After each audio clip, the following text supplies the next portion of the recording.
aula 6, Direito do Consumidor, princípios específicos e complementares no Código de Defesa do Consumidor. Então, eu até lancei lá na trilha de aprendizagem como sendo continuação da aula 5.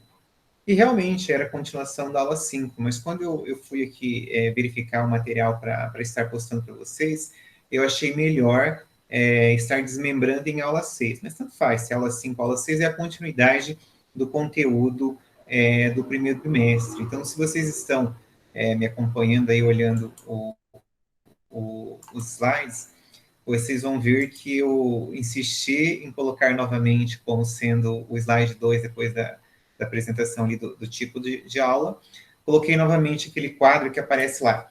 Direitos gerais, princípios gerais do CDC, direitos básicos do consumidor no CDC, princípios específicos e princípios complementares. Então, hoje nós vamos falar apenas de princípios específicos e apenas de princípios complementares. Em anos anteriores, eu passava isso a jato, mas não dá. É melhor conversar isso aqui com calma, porque a pressa é inimiga do conhecimento.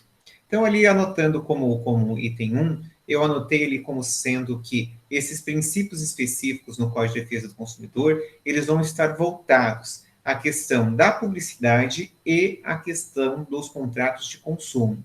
Então, os princípios específicos no direito do consumidor, eles estão voltados à publicidade e aos contratos de consumo. Então, são essas duas vertentes que o Código de Defesa do Consumidor vai trabalhar, vai trazer aqui a conversa como sendo princípios específicos. Eu repito que essa parte da disciplina, o código funciona mais ou menos como um índice remissivo, embora o que eu vou falar aqui hoje são alguns artigos de matérias, de sessões que a gente vai estar tratando de forma específica mais para frente. Mas não dava para a gente começar essa conversa sem explicar, sem fazer a base aqui para você do que é princípio geral, direito básico do consumidor, princípios específicos do consumidor e princípios complementares do consumidor. Então, iniciando a conversa nos princípios específicos, esses princípios específicos eles vão estar nos contratos de consumo e com relação à publicidade no CDC. Então, primeiro princípio aí que eu gostaria de estar conversando com vocês é o item 2.1 da aula. Princípio da identificação fácil e imediata da publicidade. Então, repito, 2.1 da aula, princípio da identificação fácil e imediata da publicidade.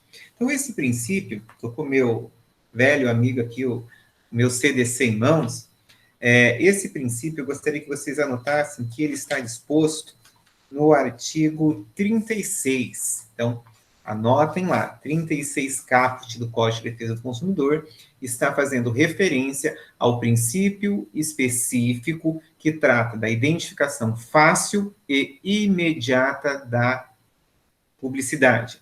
Então, se você pegar aqui, ó, se você olhar onde que está inserido, tomara que você esteja com o seu código aí, mas se você não tiver, você anota.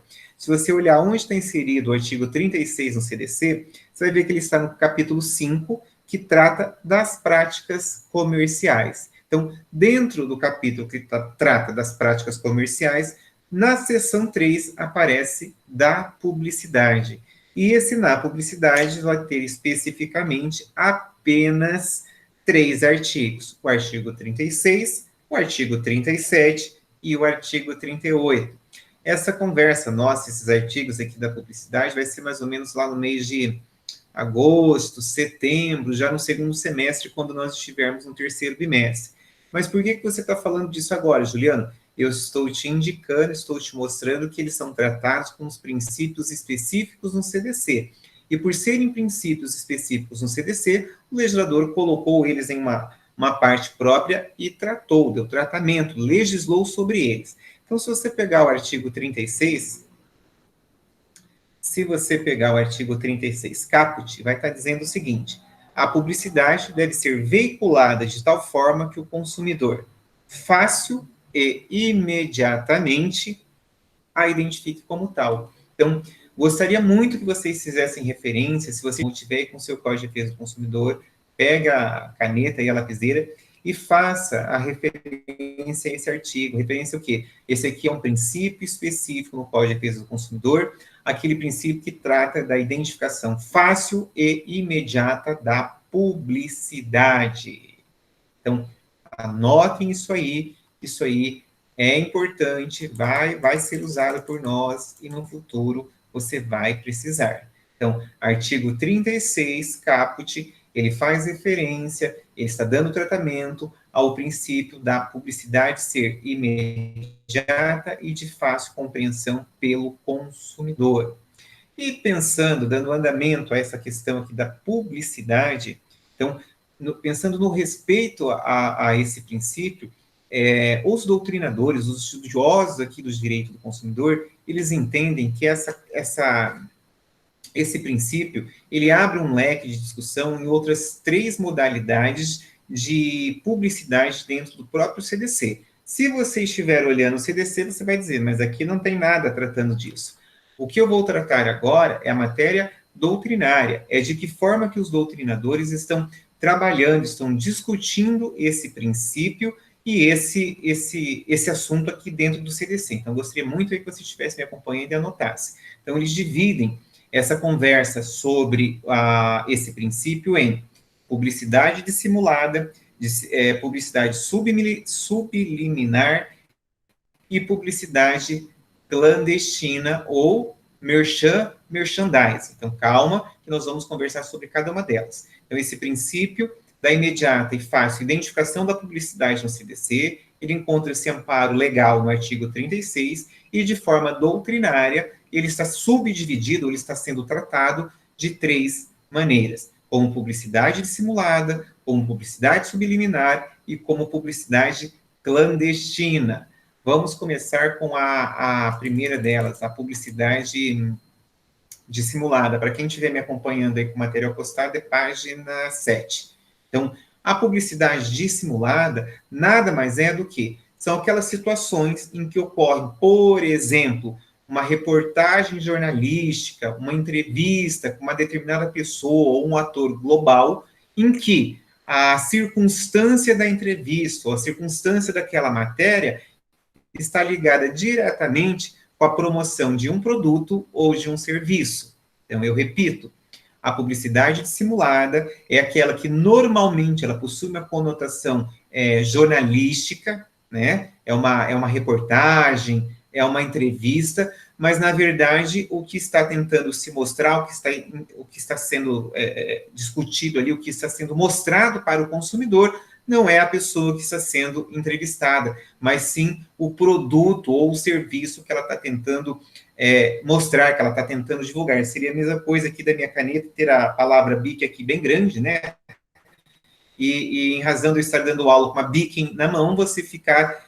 olha, como, ali não é. Eu ia falar que ali no fundo a Xandão seria uma propaganda dissimulada. Eu acredito, não é dissimulada porque eu estou dando aula. Já já a gente vai ver o que seria. Acho que seria publicidade clandestina, né? Porque aqui nós estamos numa sala de aula virtual e ali ao fundo tem a marca de uma bebida. Então, calma que a gente chega lá, não é isso que a gente está falando. Nós estamos falando daquela publicidade clandestina, que é aquela que é utilizada quando nós temos aqui uma reportagem jornalística, uma entrevista, alguma coisa nesse sentido, em que, na verdade, o que se interessa não é a pessoa que está sendo entrevistada, mas sim o produto ou o serviço que ela está utilizando ali, que ela está promovendo.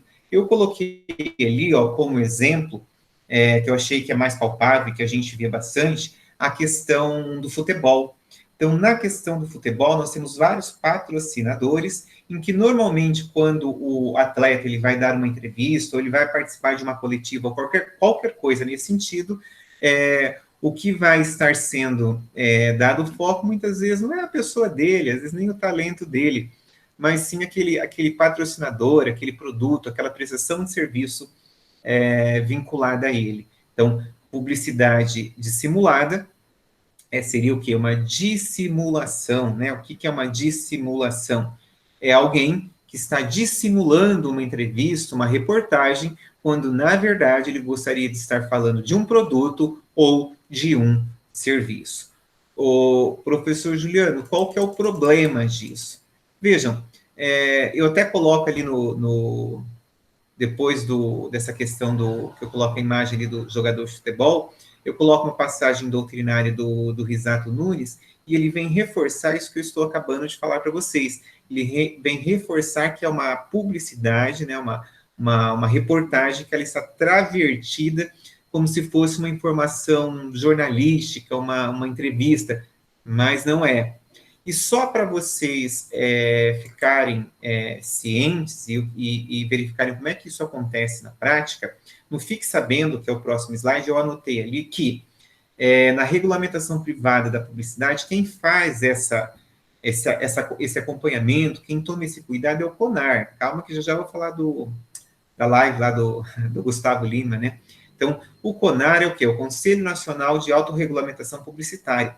Eles entendem que quando o fornecedor, quando o meio de comunicação vai se valer dessa publicidade dissimulada, não há problema a princípio, mas tem que constar, eu tenho que informar o consumidor. Então, como normalmente vem nas revistas, eu estou com uma revista aqui da SIM, que infelizmente eu sou assinante, e eu digo infelizmente por questão lá do escritório, que a gente é obrigado para fazer consulta no CPF dos clientes, né, para entrar com ação de indenização por dano moral.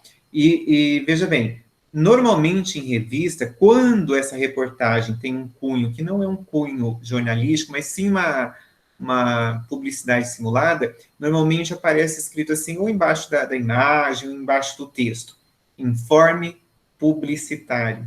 Então, esse informe publicitário quer dizer o quê? Que está se tratando de uma publicidade, aquela entrevista, aquela reportagem. Então, vejam que em 2000, nós estamos em 2020, 2019 e 2018, entendeu? Se eu não me engano, 2018, final de 2018. Eu fui convidado para participar daquela revista, tem várias, entendeu? Uma delas nem sei se é a Maringá Saúde, Guia Saúde, é uma daquelas. O representante compareceu lá no meu escritório, falou que já tinha ouvido falar do meu nome, que, né, na área do direito do consumidor, e que eles queriam fazer uma reportagem, né? E daí eu falei, olha, mas a OAB não permite. Não, o senhor pode escrever um artigo, aí um texto que nós vamos colocar embaixo que é informe publicitário. Então, veja, eu tomei todos os cuidados de acordo com o código de ética, não informei meu telefone, coloquei apenas o meu e-mail e meu nome completo. Muito embora eu pudesse me identificar como professor, mas naquele caso eu me identifiquei como advogado. E embaixo da reportagem lá do artigo que eu escrevi sobre o Código de Defesa do Consumidor nas cirurgias plásticas estéticas, né? Tem a plástica corretiva e a plástica estética, porque aquela revista ela vai para os consultórios médicos e odontológicos. Então, não tem um porquê um advogado, por exemplo, escrever uma matéria que não tem nada a ver com a área médica ou com a área de dentista, dos dentistas. Então, lá constou que é um informe publicitário. Nada mais era do que, na verdade, uma publicidade simulada. Ah, mas então a OAB vai te punir. Eu não coloquei meu telefone, eu não fiz propaganda, não falei que eu advogo nessa área, entendeu? Coloquei apenas lá que eu sou mestre no direito do consumidor. Mas aí é uma questão de titulação, não é uma questão de propaganda e também não é mentira. Então, neste item do Fique Sabendo, eu fiz essa informação do CONAR. Eu não sei se vocês ouviram falar, eu ouvi, eu não vi ainda isso em documento, e talvez né, o que eu vou falar então nem seja verdadeiro. Eu vi que o CONAR ingressou via notícia jornalística, que o CONAR entrou com uma ação contra o Gustavo Lima, porque naquela live dele, o Gustavo Lima mostrou ali um monte de produtos, ali, um monte de serviço, e de que aquilo lá foi entendido que era uma publicidade, algumas como clandestina e outras como dissimulada. Então, como ele não informou que aquilo ali era um caráter, né, tinha um caráter ali de informe publicitário, o CONAR entrou com uma ação contra ele, não sei se é verdade. Então, estou repetindo aquilo que eu li aí por um acaso. Vamos esperar nos próximos dias, que com certeza isso aí vai cair nos meios de comunicação e a gente vai saber se realmente o CONAR entrou com a ação contra o Gustavo Lima. A pessoa que ainda veio me falar ela estava dizendo, coitado, né, arrecadou não sei quantas mil toneladas de alimento e o CONAR veio fazer isso com ele. Daí eu peguei até expliquei, falei, o CONAR é um órgão administrativo, ele não tem força obrigatória para multar ninguém. Então, se ele está fazendo alguma coisa contra o Gustavo Lima, tem que ser por meio do Poder Judiciário, porque o CONAR é um órgão administrativo. Então, falamos até agora sobre a primeira subdivisão do princípio da identificação da publicidade de forma fácil, de forma imediata. Falamos até agora somente da publicidade dissimulada. Até aqui, imagino eu, que está tudo bem. Segunda classificação, ou segunda modalidade desse princípio aqui da informação, princípio da imediata e fácil identificação por parte do consumidor, seria a publicidade subliminar. Poxa, o que seria essa publicidade subliminar? Essa é fácil, eu gosto sempre de quebrar as palavras e quebrar os conceitos, que aquilo que você entende de onde veio, normalmente você nunca mais vai esquecer. Então, mensagem, publicidade subliminar é aquela que não é percebida pelo consciente do consumidor. Então, seria a mesma coisa, já vamos colocar aqui o exemplo, seria a mesma coisa você estar assistindo aqui a minha aula e não dá porque a aula é gravada, é online, então não tem nada aqui passando aqui nas minhas costas. Mas naqueles filmes, né, ou hoje, digamos assim, na computação gráfica digital, seria possível, se essa aula estivesse editada, ou se eu estivesse com outro programa, uma outra forma, estar sendo remetido mensagens subliminares para vocês, por exemplo, a aula do professor Juliano é a melhor aula, ou professor Juliano é o melhor professor do mundo. Você, né? Calma, estou dizendo isso como mensagem subliminar. Então, se, não é o caso, mas se eu estivesse fazendo qualquer uma dessas coisas e houvesse o quê? Houvesse esse sentimento aí por parte de quem está assistindo, aí por parte de quem é meu aluno, então a gente poderia, de repente, estar fazendo até uma pesquisa empírica, né? Então, não é científica, porque nós não temos essa possibilidade, mas seria empírica. De onde que os doutrinadores tiraram isso? Então, podem ver que lá na página 12, eu coloquei do experimento real feito nos Estados Unidos em 1957. Então, eles pegaram uma sala de cinema, onde naquela época era aquela fita ainda de projeção, e colocaram na velocidade 1/3000 por segundo, então, veja, imperceptível ao olho humano, mas perceptível pelo subconsciente, eles colocaram duas frases: beba Coca-Cola, coma pipoca. Então, fizeram esse experimento. E chegaram à conclusão que nas salas de cinema em que foi colocada essa mensagem subliminar, aumentou consideravelmente o consumo de Coca-Cola e o consumo de pipoca. Veja, isso em 1957, nos Estados Unidos. Se você estiver com o meu material aberto, veja aqui a página 13, eu coloquei uma foto, eu achei ela na internet, achei uma foto óbvio que não era assim que estava, mas se você pudesse captar ali aquele quadradinho do filme naquele período, era aquilo que estava escrito, coma pipoca. Então, veja ali que tem uma artista, apenas a título de curiosidade.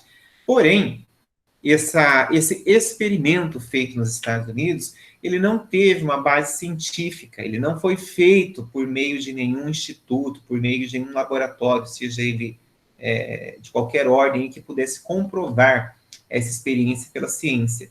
Em razão disso, esse experimento é conhecido mundialmente, no entanto, eu estou aqui tocando no assunto para vocês, isso aparece no livro do Fabrício Ponzão, Bruno Mirais, se eu não me engano, também faz referência, mas ele não tem base científica. Como ele não tem base científica, então não dá para eu vir aqui discutir isso e falar, não, isso aqui é verdade, é assim que acontece. Porém, para fins doutrinários, nós vamos levar isso em consideração. Lá nos Estados Unidos, veja, o experimento foi em 1957, em 1974, a Comissão Federal lá de Prevenção dos Direitos do Consumidor veio e publicou uma notícia alertando sobre a publicidade subliminar e declarando a sua abusividade. Então, repetindo, nos Estados Unidos, desde 1974, não se tem um artigo específico, mas foi declarada a notícia por meio lá da Confederação Nacional de Direitos do Consumidor de que a mensagem subliminar é, nos Estados Unidos, considerada abusiva. E aí, se você não dormiu, você deve estar pensando assim, e aqui no Brasil é permitido ou não é permitido? Então, aqui, ali com relação ao CONAR, nós vamos ter um Código Brasileiro de Autorregulamentação Publicitária. E se você pegar esse código para verificar, você vai procurar ele todo, assim como você pode olhar no nosso CDC, você não vai achar nenhuma passagem tratando da publicidade subliminar.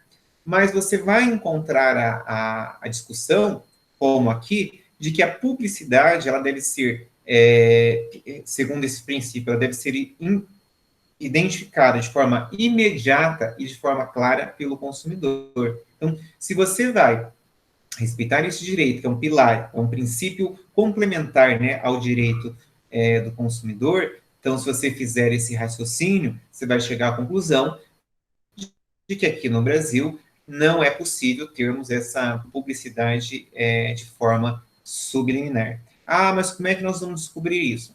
Não é possível, seria considerado uma prática abusiva. Então, nesse sentido, não seria possível. Ah, mas eu identifiquei. Se você identificou, então nós temos que começar fazendo ou uma denúncia, ou mandar um ofício para o Ministério Público do Direito do Consumidor, ou até chegar ali junto ao CONAR para que seja levantado e verificar a verdade dessa informação que vocês estão me dando, estão falando. Então, com relação a isso, seria o segundo tópico, a segunda parte aqui de discussão, seria a publicidade subliminar. E a última parte, a última subdivisão desse princípio da publicidade, da identificação imediata e fácil aqui da publicidade, seria o princípio não, a publicidade clandestina, chamada também do quê? Merchandise, e por um chamado como merchan. Poxa vida, mas o que é essa história de merchandise, né? Então, veja, no direito brasileiro isso tem respaldo e tem ocorrido de forma constante aqui nos meios de comunicação. Então, merchandise ou publicidade clandestina é aquela que é feita de forma indireta ao consumidor. Então, é quando nos programas de televisão, nos programas de rádio não, né? Porque a menos que vai ter que ser falada a publicidade. Seria a mesma coisa, né? De que a minha aula fosse, por exemplo, um programa de televisão, e ali no fundo eu estou vendo uma caixa ali de uma determinada bebida. Essa outra aqui não dá para ler a marca, essa outra também está muito pequenininha, mas aquela lá está escrita em grande. Aquilo ali eu poderia considerar como sendo um merchandise. Por que um merchandise? Porque eu estou fazendo uma propaganda indireta de um determinado produto. Então, neste caso, se você estiver seguindo aí, no meu material na página 17, não tinha como falar de merchandise, gente, no direito brasileiro, sem trazer o exemplo do Big Brother. Esse ano, graças a Deus, eu não estou assistindo, mas eu peguei uma edição ali, eu não me lembro, acho que é a edição do Jonas, que depois vai ter até uma outra foto. Olha, eles estavam participando da prova do líder, em que o trampolim era uma lata do Café Três Corações. Eu acho que não resta dúvidas de que aquilo ali é o merchandise. Você vai dizer, nossa, mas Café Três Corações, vejam, o Big Brother Brasil, nós já tivemos inúmeros patrocinadores, concorda? Inúmeras campanhas de publicidade da forma do item merchandise. Então, eu trouxe esse aí, mas você podia pesquisar qualquer outro. Trouxe na próxima página, pena que eu não consigo pôr aí na tela agora para você ver, mas vai acompanhando aí, abre no mudo, porque já está lá.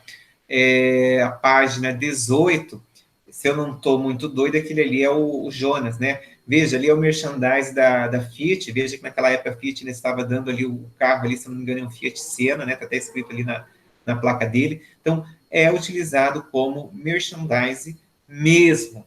E daí, você pode estar pensando, mas é possível ou é proibido? Então, veja, na questão do merchandise aqui no direito brasileiro, faz-se a recomendação do quê? De que conste o informe para o consumidor de que está sendo utilizado dessa forma de publicidade. Ou seja, pode ver lá no BBB que ao final vem escrito, neste programa foi feito merchandise das seguintes marcas, tal, tal e tal.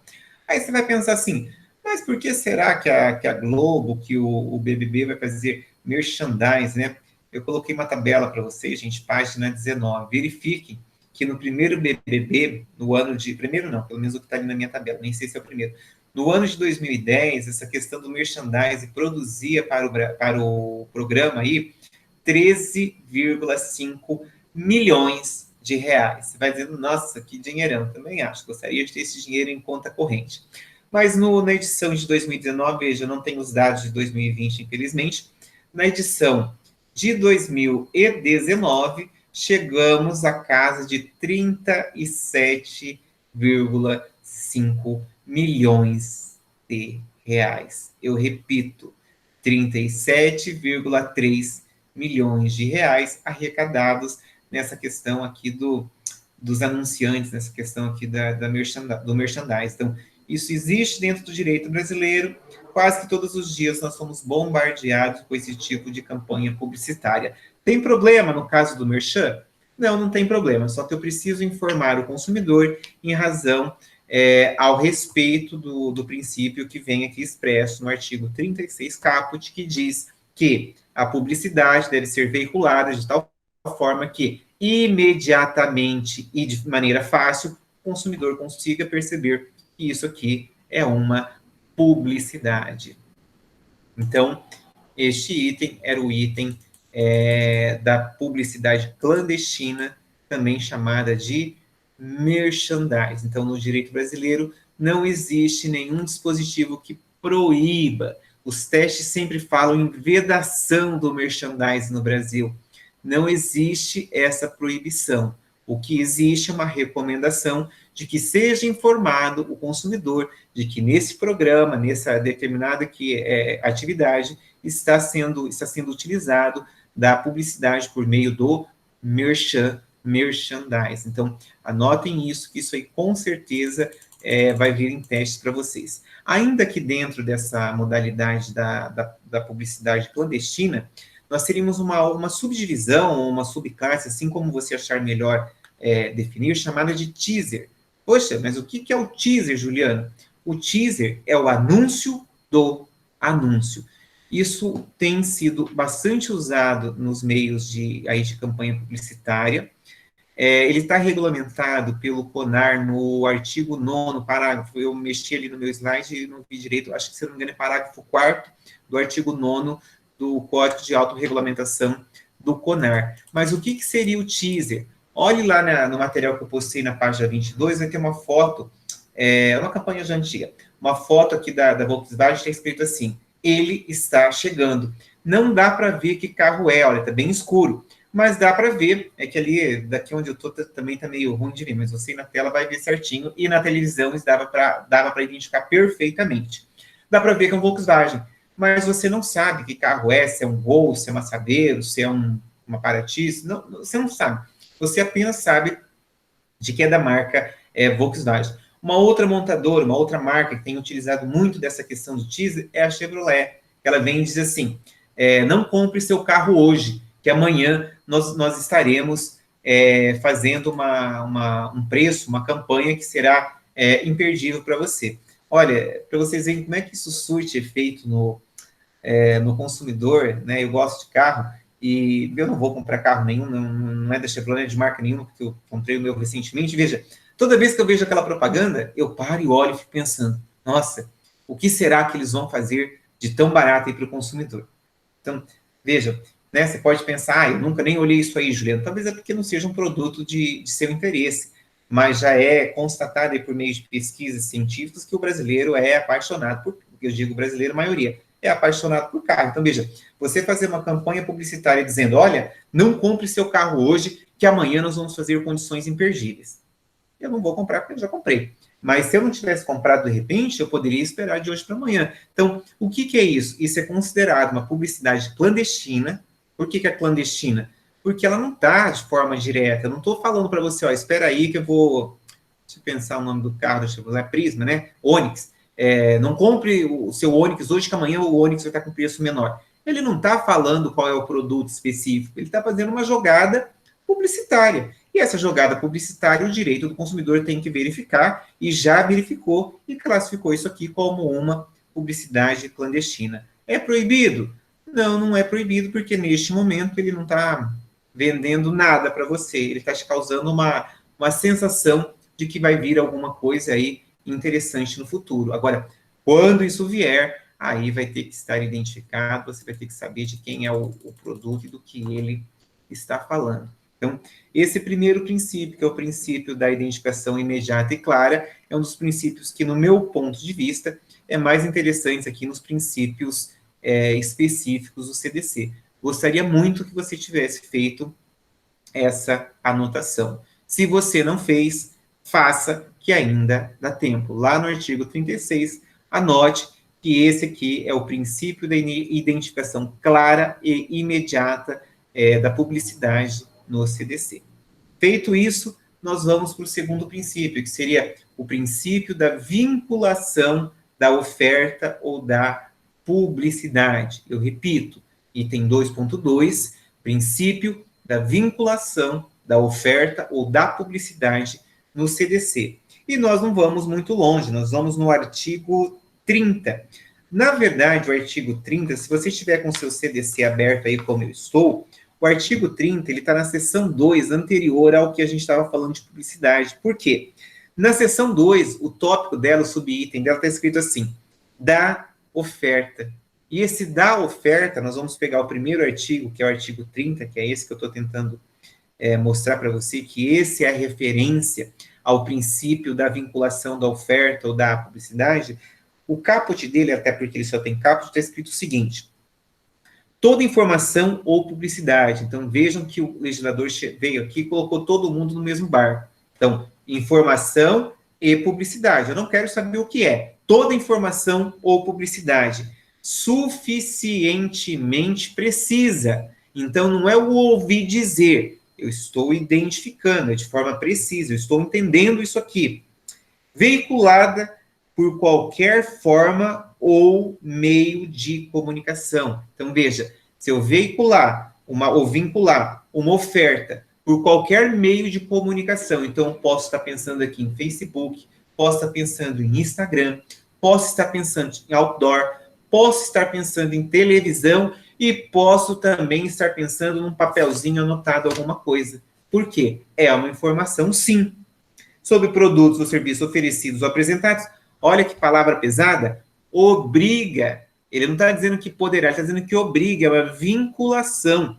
Obriga o fornecedor a que fizer veicular ou dela se utilizar e integra o contrato que vier a ser celebrado. Então, vamos conversar aqui um pouquinho sobre isso, que é bem importante. Então, veja, princípio da vinculação da oferta ou da publicidade. Lá no artigo 30, é o artigo que representa esse dispositivo, esse princípio aqui no CDC.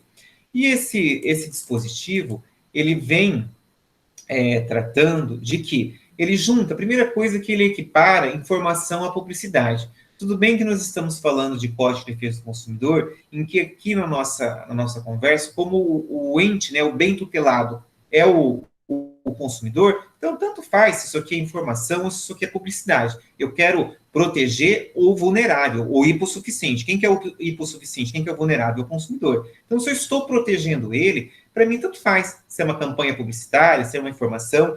E daí, a única coisa que o legislador ele toma alguns cuidados. Ele diz assim, suficientemente precisa. Então, eu não posso pegar um papel tudo rabiscado, que eu não consigo nem identificar de quem que é, e falar que isso aqui é o vendedor que prometeu para mim um determinado produto, uma determinada situação que não existe. Então, veja, suficientemente precisa. Tem que haver a precisão aqui quanto à informação ou quanto o que é que está sendo prometido.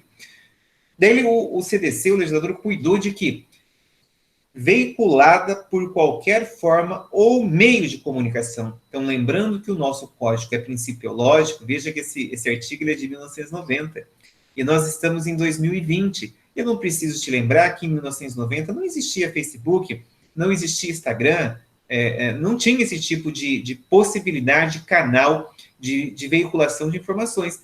E agora tem. E a gente consegue fazer a aplicação na íntegra desse dispositivo. E aqui, o verbo aqui é obriga. E que é obriga.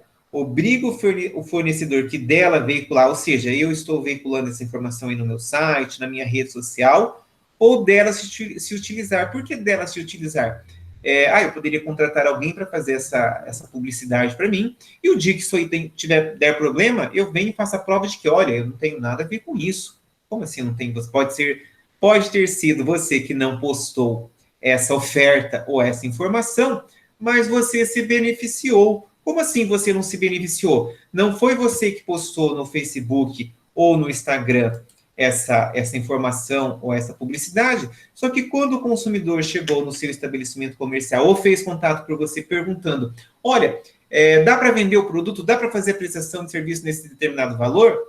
E você diz, olha, é possível. Então você está o quê? Se aproveitando dessa informação ou dessa oferta. Então, nessas situações, o que nós vamos fazer? Essa oferta será vinculada, ela será estendida, ela será incluída no contrato. Aí tem duas palavras ali, duas quase que brocardos que eu gosto muito. Um diz assim, ofertou, vinculou.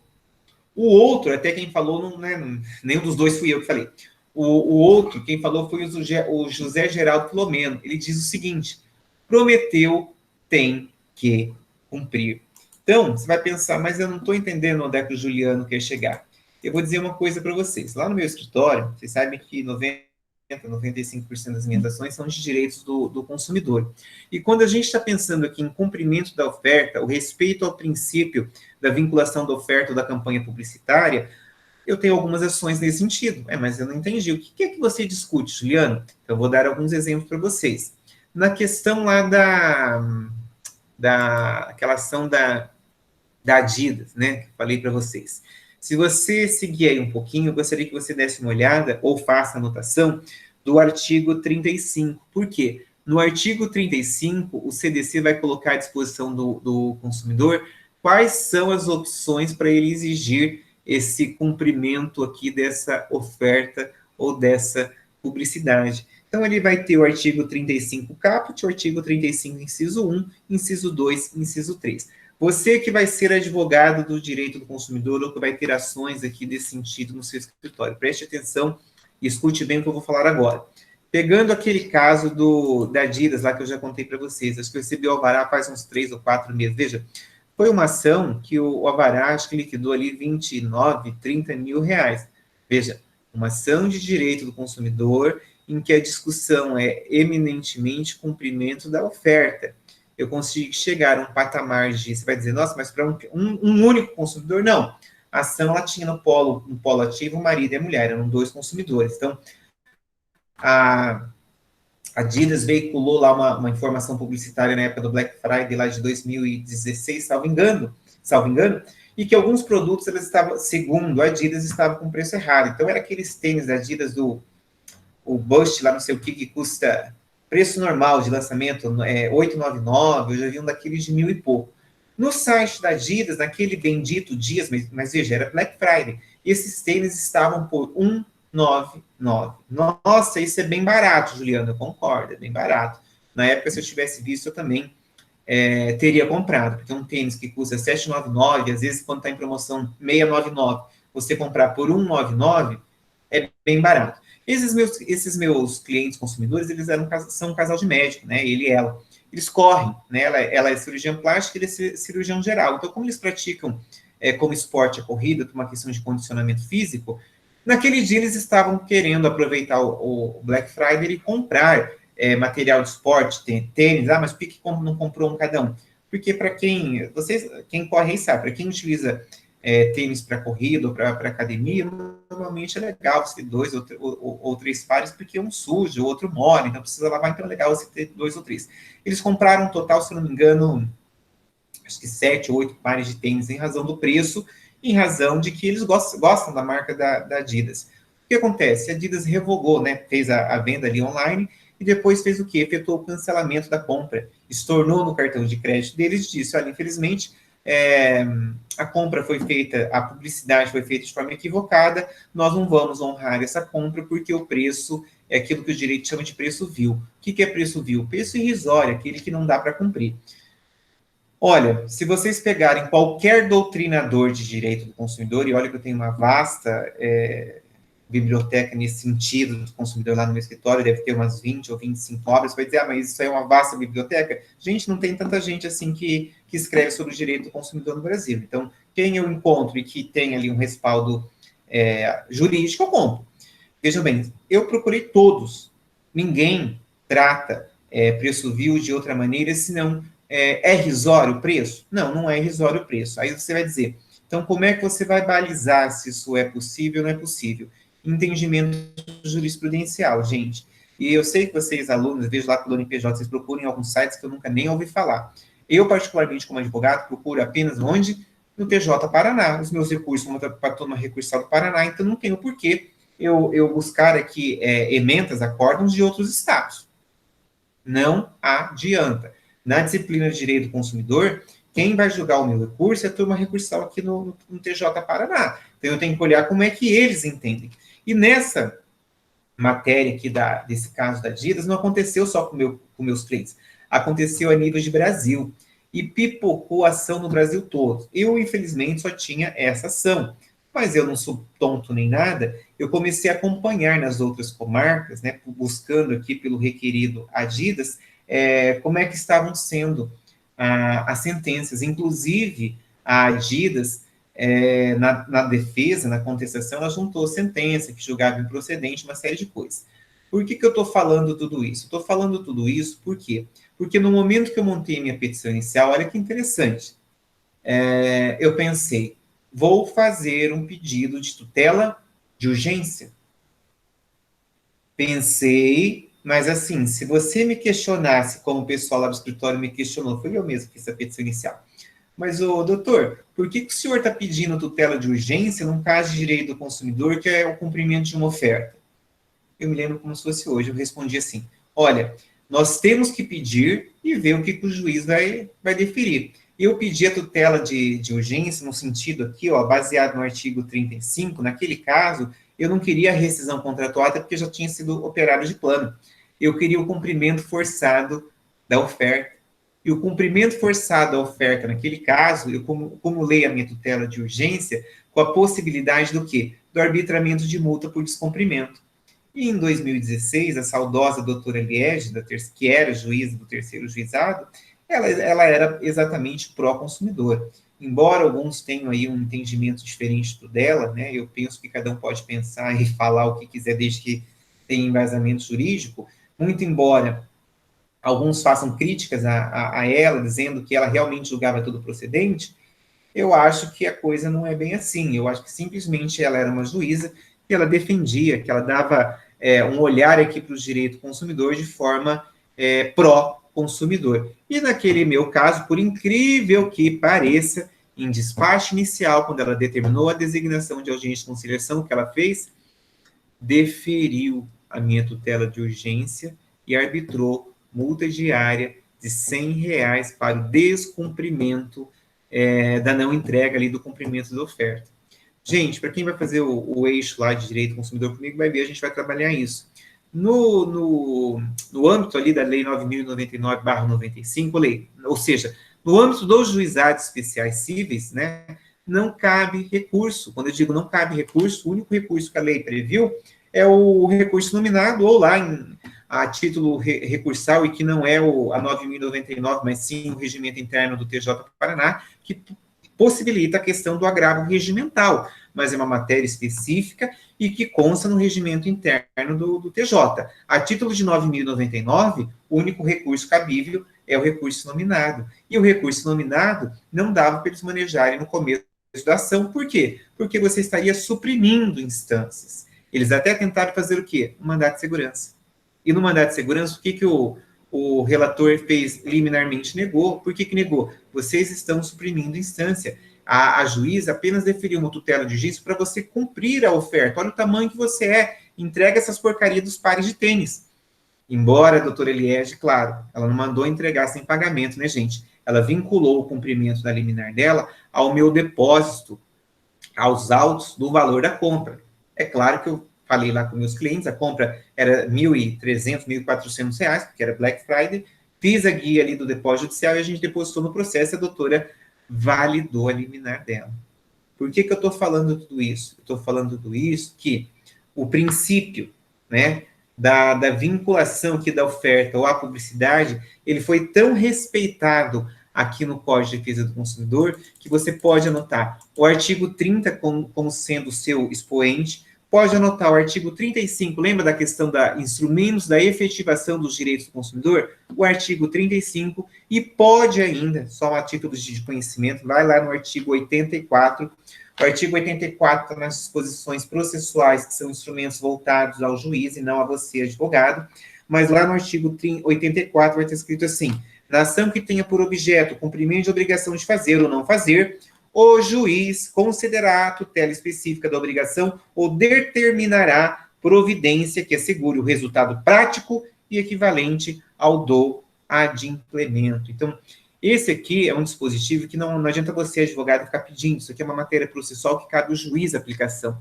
Você tem que desenvolver a sua peça da maneira como eu, quando eu digo eu, não é eu como referência, mas eu como ali estudioso da área.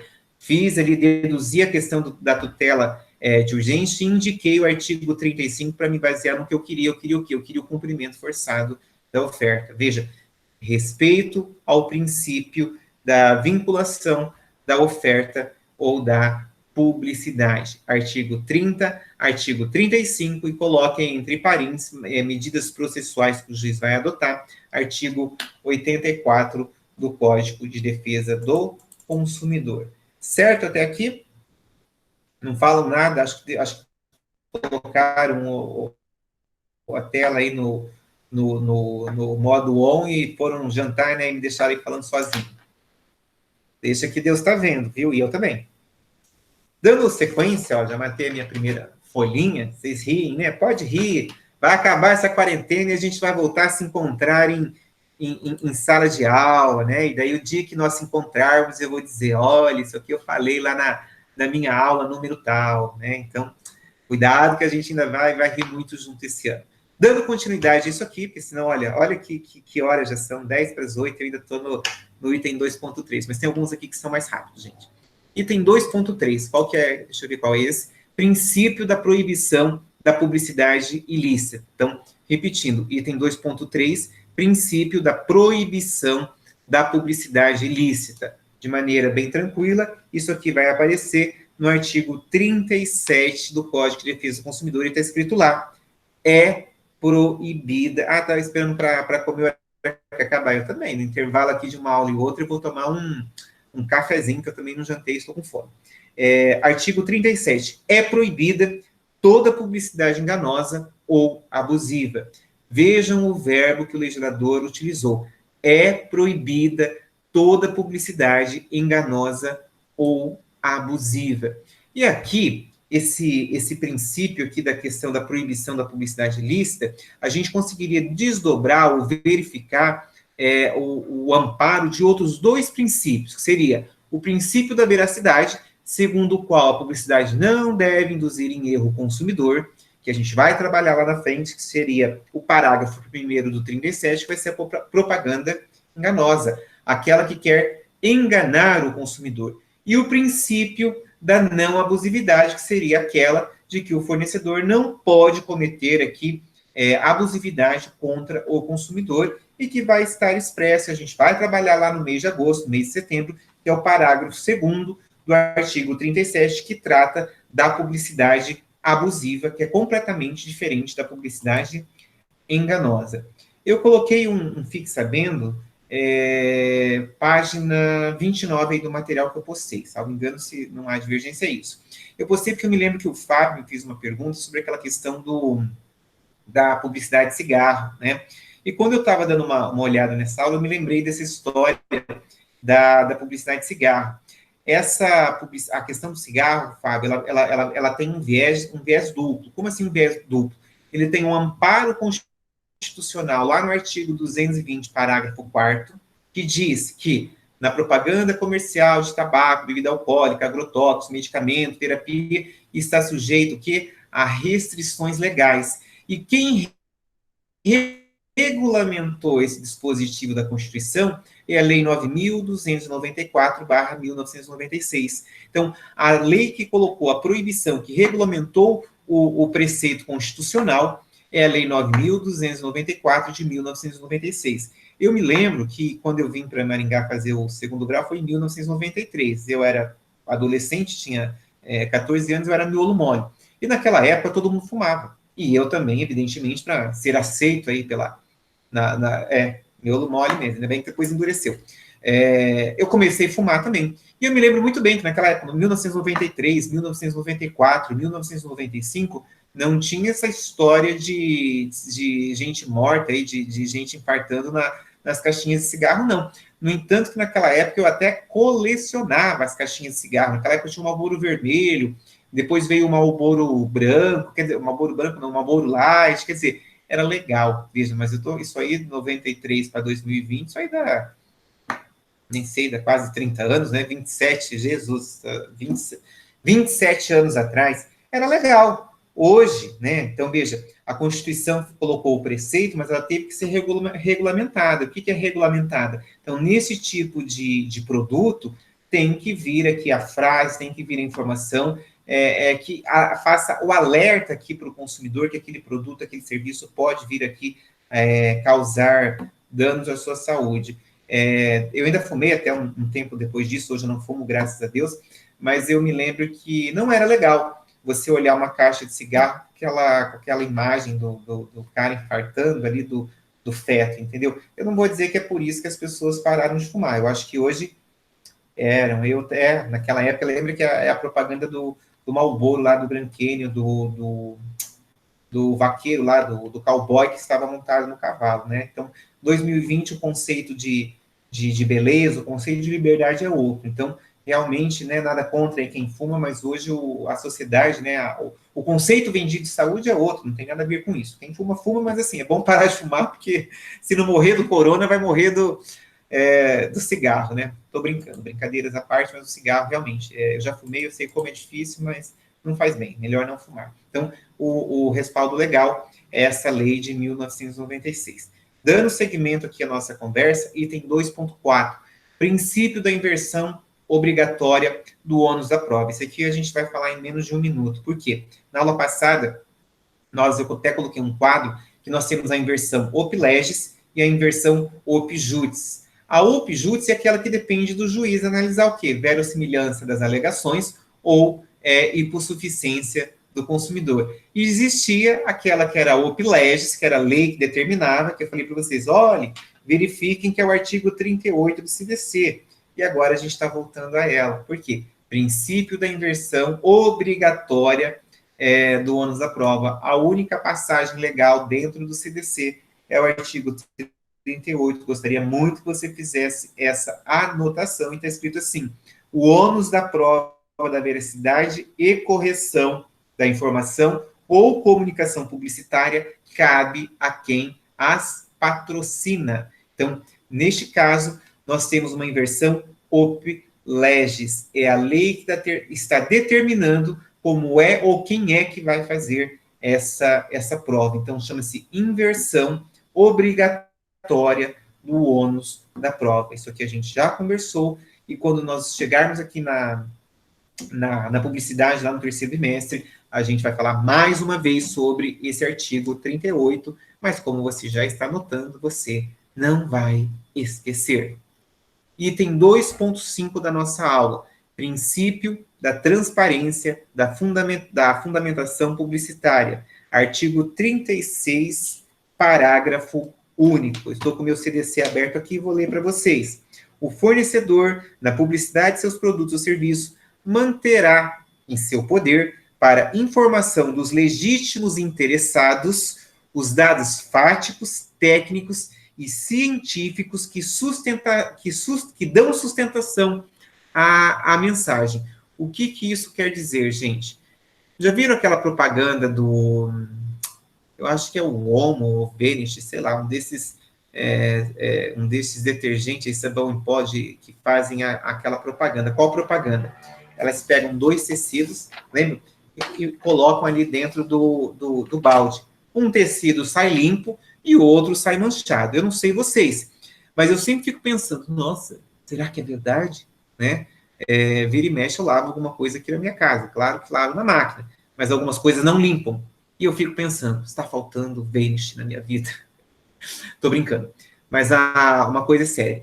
Você pode estar pensando que, será que é verdade dessa propaganda? Será que eu estou sendo enganado? Então, o parágrafo único do artigo 36, ele está te dando respaldo a esse princípio aqui da fundamentação publicitária, da veracidade, da transparência da fundamentação publicitária. Por quê? Eu posso entender, eu quero checar se essa informação é verdade. Eu quero ver se o Vanish realmente limpa mais do que o Campeiro, do que o, sei lá qual vocês usam aí. Eu posso entrar em contato com o fornecedor via WhatsApp, via SAC, né, Serviço de Atendimento ao Consumidor. Posso entrar no site dele e requerer por escrito que eu quero uma cópia desses dados científicos para eu verificar se essa publicidade ela é verdadeira. Evidentemente, gente, que os órgãos de proteção, então o PROCON, eu sou filiado ao Brasilcom, que eu já disse para vocês, esses órgãos, essas instituições, eles buscam fazer esse tipo de fiscalização. Mas você, como consumidor, também pode estar pensando nesse assunto e pode fazer esse requerimento contra o fornecedor. E ele tem que ter esses dados arquivados, esses dados registrados, preferencialmente aí no cartório de títulos e documentos. Respeito ao princípio da transparência da fundamentação publicitária. Vejam que o Código de Defesa do Consumidor ele é inteiramente arquitetado e idealizado para proteger esses princípios aqui e dar garantias ao consumidor. Eu faço uma anotação ali, ó, de que já tivemos algumas ações chegando ao STJ discutindo de quem seria, repete o artigo, professor, é o artigo 36, parágrafo único, o que fala da questão da publicidade. Nós já tivemos algumas ações chegando no STJ discutindo de quem seria a responsabilidade por essa informação, né? Se seria do fabricante, no caso da OMO, do Vanish, ou da empresa de publicidade, ou até do canal ali de televisão que veiculou essa informação. O entendimento, pelo menos até o presente momento, né, se mudou alguém, né, vai aí com certeza levantar a mão, mas o entendimento até a edição ali do livro do Bolzan que eu tenho, que é do final de 2018, era de que não havia a responsabilização dos canais ali, dos meios de comunicação, e sim apenas do fornecedor, porque é ele que está se beneficiando economicamente dessa situação. O canal ou a empresa de publicidade, na verdade, ela fez uma campanha. Se essa campanha veio passar o consumidor para trás, quem tem que ser responsabilizado e arcar com esse prejuízo é o fornecedor. Esse é o entendimento até 2018 do STJ. Acredito que não mudou em 2019 ou 2020. Dando continuidade, item número 2.6 da nossa aula, princípio do dever da contrapropaganda. Esse princípio, ele também possui amparo legal e ele está alocado naquela parte do Código de Defesa do Consumidor que não nos diz respeito. Quando eu digo não nos diz respeito, se você pegar o seu CDC para olhar, você vai ver que ele vai estar no capítulo 8º, que vai estar escrito assim, das sanções administrativas. Então, no artigo 60, no caput, vai estar aparecendo o quê? Quais são as imposições à questão da contrapropaganda.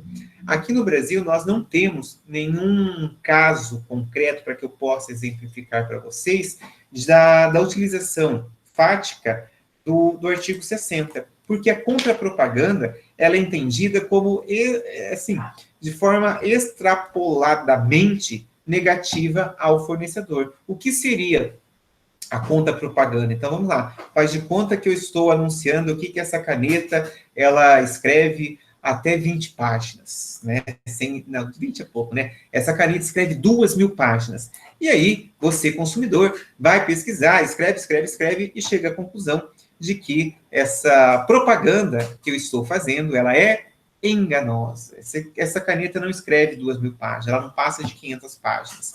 E o CONAR, você de repente pode entrar em contato com o CONAR e pedir para o CONAR entrar em contato com esse fornecedor e, olha, seu Juliano, o senhor tem que tirar essa propaganda aí de circulação, porque essa propaganda ela é enganosa, né? Ela está enganando o consumidor, o seu produto não escreve 2.000 páginas, ela mal passa de 500 páginas. E eu respondo, não vou tirar. Entre com uma ação na justiça e faça o que vocês quiserem. Olha que coisa, né? A contra-propaganda, então, quando a pessoa se recusa a retirar um informe, uma propaganda de circulação, a contra-propaganda nada mais seria do que a produção de uma propaganda que, no mesmo horário, claro que na sequência, no mesmo canal, vai estar fazendo o quê? Vai estar dizendo que aquele produto, que aquela prestação de serviço não é verdadeira. Então, a contra-propaganda, que no caso da BIC, seria o quê? Seria o CONAR promover uma publicidade, uma propaganda que fosse veiculada logo após da minha, que eu falo, olha, essa caneta é maravilhosa, escreve 2.000 páginas, viria a contra-propaganda do CONAR dizendo, olha, a caneta BIC não escreve nem 500 páginas. Então, eu não preciso dizer para vocês de que o efeito negativo de que isso aqui vai ter, vai ser muito maior do que até a própria propaganda ali de forma positiva. Então, nós não temos casos práticos aqui no Brasil do acontecimento, da efetivação da contra-propaganda no direito brasileiro, porque qualquer fornecedor consegue entender e morrer de medo da contra-propaganda, que com certeza, né, você já imaginou alguém falando, né, logo na sua sequência de que sua caneta não escreve nem 500 páginas? Seria bem complicado mesmo, bem ruim. Quem vai estar custeando essa propaganda, essa contra-propaganda, vai ser às expensas às custas do fornecedor. Então, aqui é uma briga de gente grande e que no direito brasileiro, embora isso esteja previsto na legislação consumerista, está lá no Código de Autorregulamentação do CONAR, mas nós não temos ainda, eu não tenho nenhum caso para poder exemplificar para vocês, porque imagine o desastre para o fornecedor que seria se isso realmente viesse a ocorrer. Partindo, né, finalmente, para a parte final ali da aula, então, isso aqui eram princípios complementares do Código de Defesa do Consumidor. Pensando aqui em princípios específicos, voltando aqui eu estava falando de publicidade, voltado agora ao contrato de consumo. Então, eu aproveitei ali, e fiz um quadro que vai estar na página 36 do material que eu postei para vocês, em que eu vou comentar de forma objetiva, que você vai entender com muita simplicidade. Na coluna da esquerda, eu coloquei qual era o princípio que estava sendo regulado.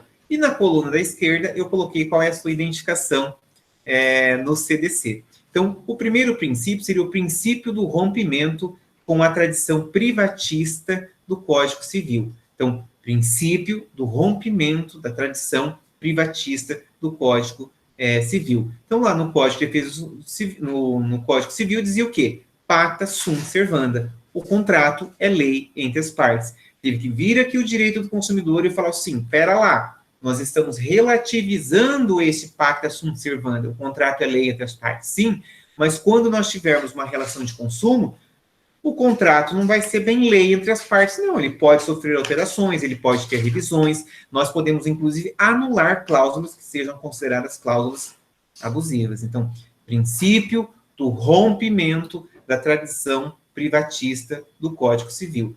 No Código de Defesa do Consumidor seria a relativação do pacta sunt servanda. Segundo princípio, princípio da preservação dos contratos de consumo.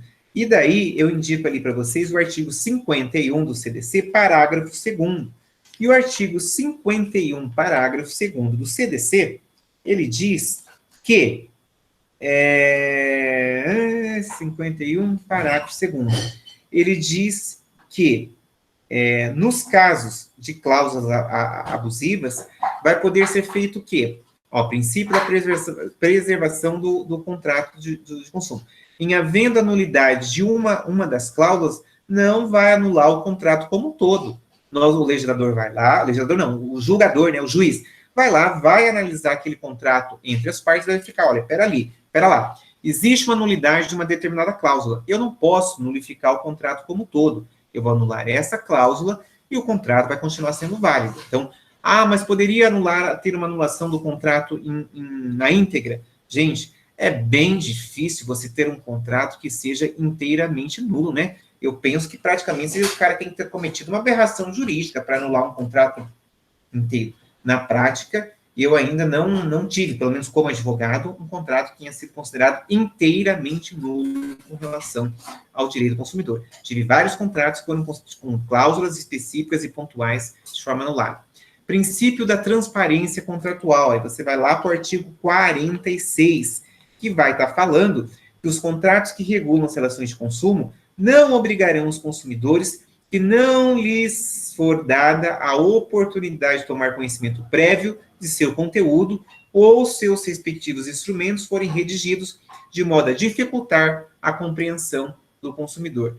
Princípio da transparência contratual. Então, nós queremos que esse contrato seja transparente. Se não for dada o direito do consumidor dele analisar essas cláusulas contratuais ou que ele não possa tomar o conhecimento, está ferindo esse princípio e essa cláusula pode ser anulada, ou se for o contrato como um todo, aqui é diferente. Aqui nós estamos falando de princípio da transparência contratual. É diferente do princípio de cima.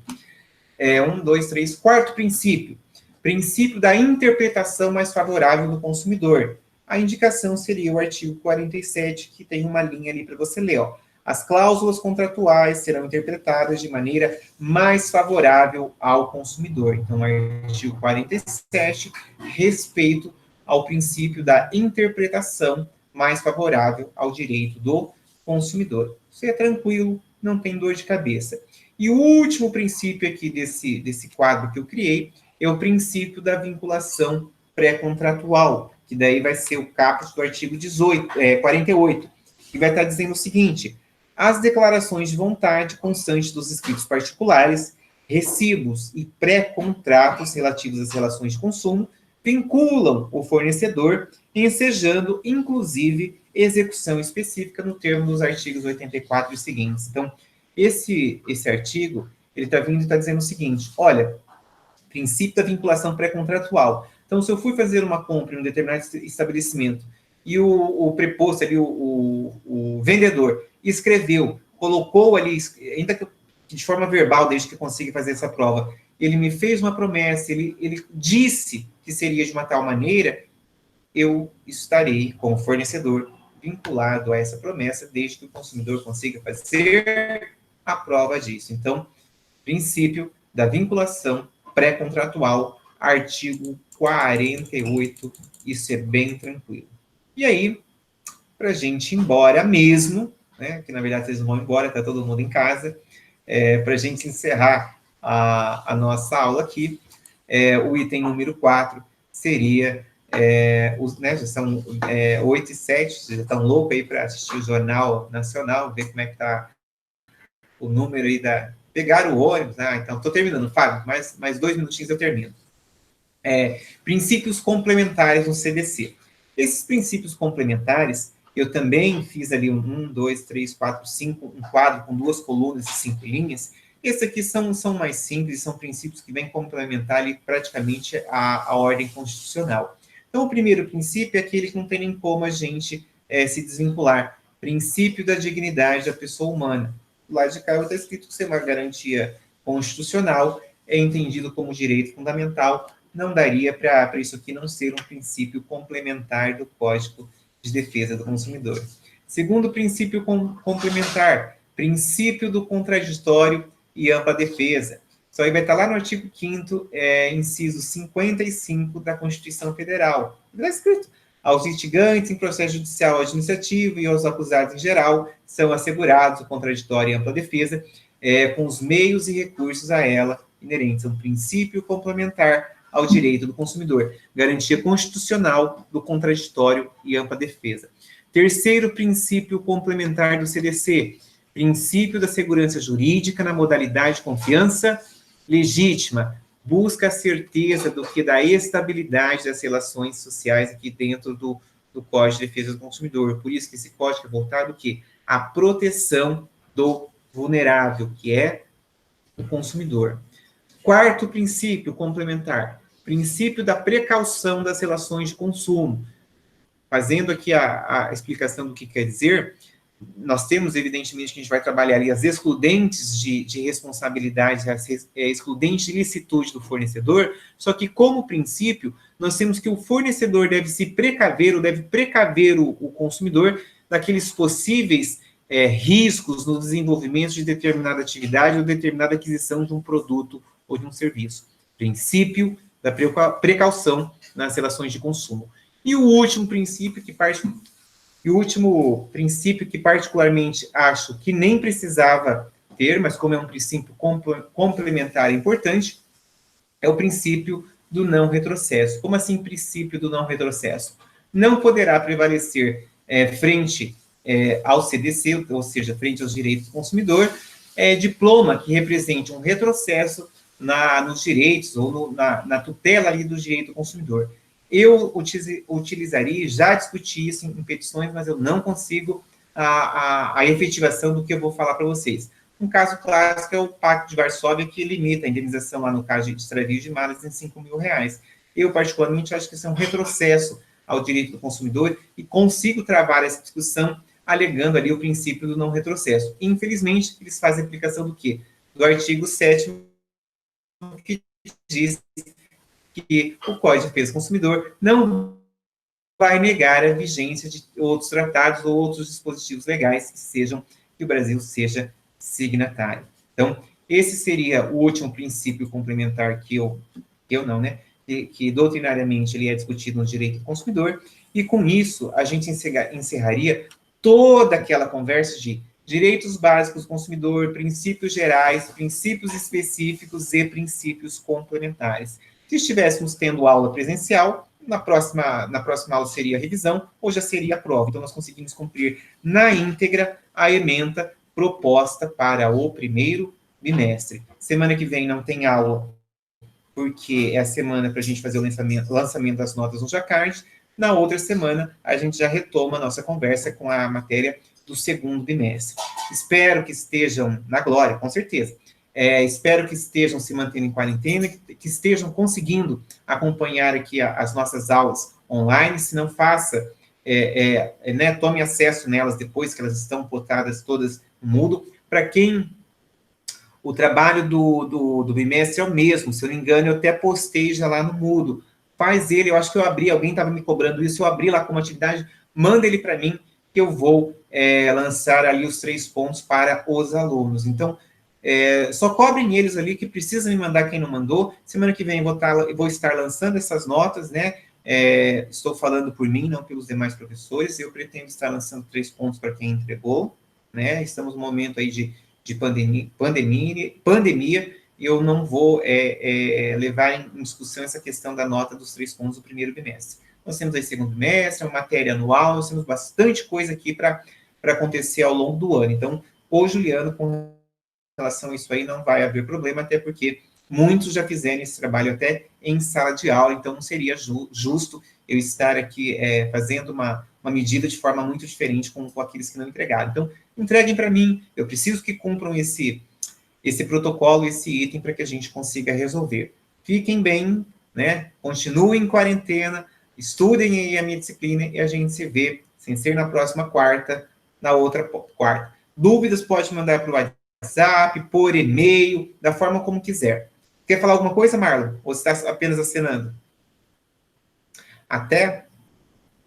Então, até qualquer coisa pode mandar para mim no WhatsApp, pode mandar por e-mail, pode mandar pelo Instagram, da forma como vocês quiserem que eu responda. Fiquem com Deus, se protejam, use máscara, álcool em gel, que logo nós estaremos presentes, se Deus quiser, lá na UniFCB. Tchau, até a próxima.